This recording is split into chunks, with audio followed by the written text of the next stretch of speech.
Akbar.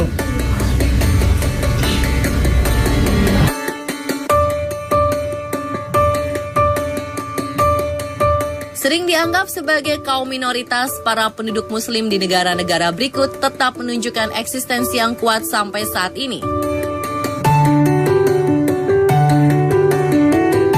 Seperti komunitas muslim di Meksiko yang hidup berdampingan dengan penduduk non-muslim lainnya. Atau di kota Ningxia-Hui, Cina, ternyata memiliki sekitar 4.000 masjid yang tersebar di seluruh penjuru kotanya. Hidup berdampingan dengan beberapa agama lainnya. Berikut pemukiman muslim di beberapa negara versi on the spot.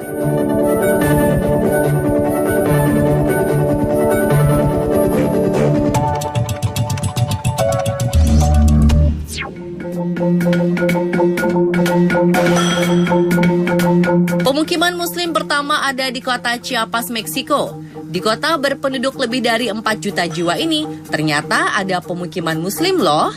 Sekitar 400 penduduk Meksiko membangun sebuah komunitas muslim dengan memadukan adat istiadat pribumi mereka dan ajaran Islam.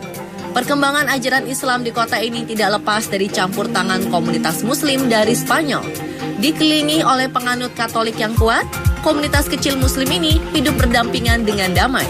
Di setiap perayaan Idul Adha, mereka turut membagikan daging kurban kepada para tetangga mereka yang berbeda keyakinan. Begitupun dengan penduduknya. Para muslimah di komunitas ini juga menutup aurat mereka berdasarkan syariat Islam.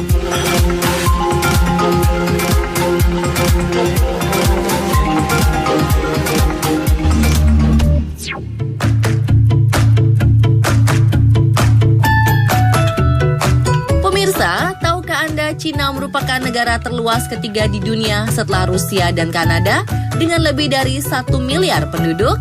Dan tahukah Anda, 20 juta penduduk diantaranya menganut agama Islam yang mayoritas dipeluk oleh etnis Hui. Pemukiman muslim di kota Ningxia ini merupakan komunitas muslim terbesar di Cina. Selain dibangun masjid, kota ini juga mempunyai sekolah tinggi Islam yang mengajarkan ilmu Al-Quran, hadis, bahasa Arab, sejarah Islam, sejarah etnis Hui, hukum, ekonomi, dan sebagainya.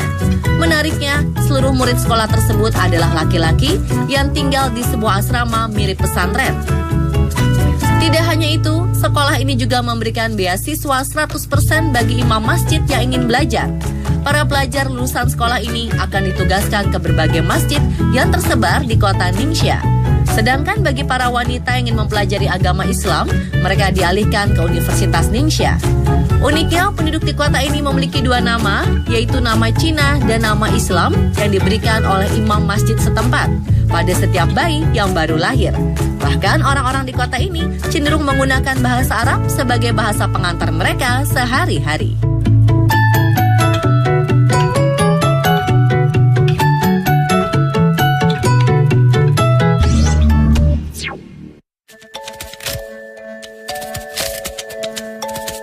Di sebuah kota kecil di Kanada bernama Vaughan, terdapat perkampungan muslim bernama Peace Village.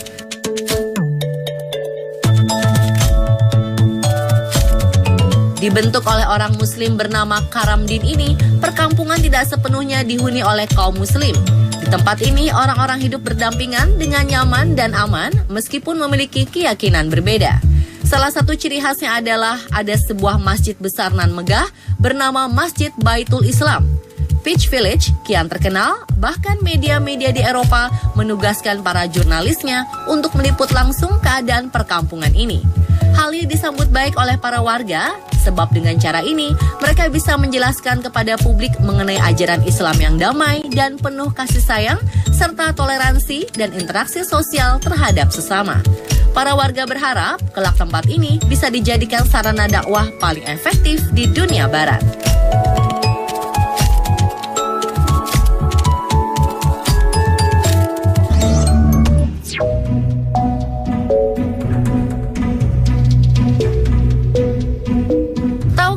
Jika distrik Nong Chok, salah satu distrik terbesar di Thailand, sekitar 75% penduduknya beragama Muslim.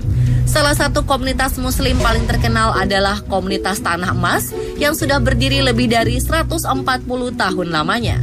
Awalnya komunitas ini hanyalah terdiri dari 700 orang saja dan terus berkembang seiring dengan berjalannya waktu.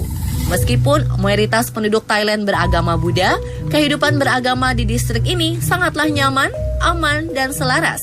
Dalam kesehariannya, masyarakat distrik Nong Chok lebih memilih untuk mempertahankan rutinitas asli mereka, seperti bercocok tanam dan berternak hewan. Mereka juga turut menerapkan prinsip-prinsip Islam dalam menjalankan kegiatan sehari-harinya.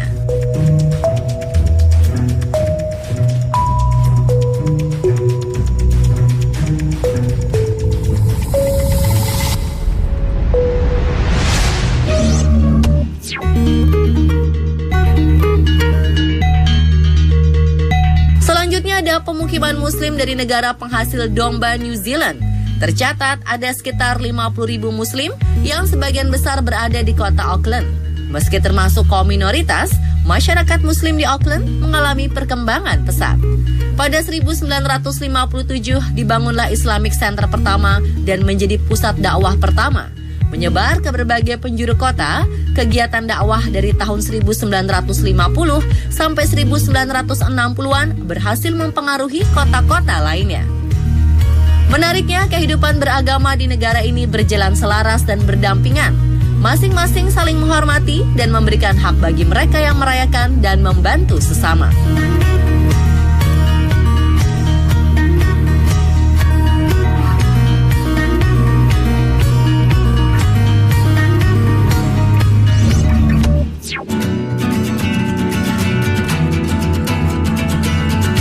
Di negeri yang terkenal akan drama dan musiknya ini, komunitas penduduk Muslim mulai berkembang pesat. Hal ini terbukti dengan adanya masjid besar di daerah Itaewon.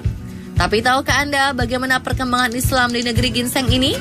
Sejarah Islam di Korea Selatan terjadi selama Perang Korea pada 1950 sampai 1953 oleh pasukan Turki. Sebanyak 15.000 tentara Turki yang memilih untuk membantu pasukan tentara Korea Selatan dengan sukarela ini memilih untuk menetap dan menyebarkan agama Islam. Perkembangan Islam di Korea Selatan tidak hanya dilihat dari masjid besar yang mulai dibuka untuk umum pada tahun 1976 saja. Anda juga bisa melihat jalan-jalan yang dihiasi dengan kaligrafi ayat-ayat Al-Quran, masjid-masjid, dan beberapa restoran halal.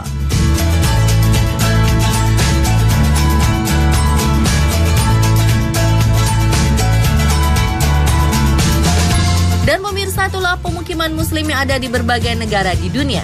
Jadi, jika warga Muslim di Indonesia mau traveling ke negara-negara tadi, silakan berkunjung ke kawasan pemukiman Muslimnya ya. Mau tahu informasi wow, unik, dan update lainnya? Tonton terus On The Spot. Pokoknya, jangan sampai ketinggalan.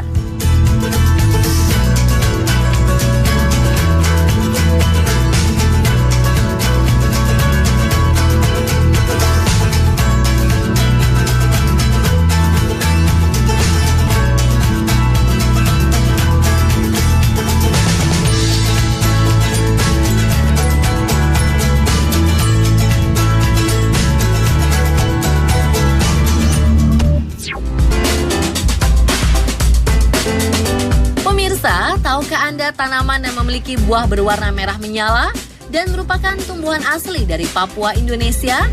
A. Tanaman krokot, B. Tanaman mahkota dewa, atau C. Tanaman pala?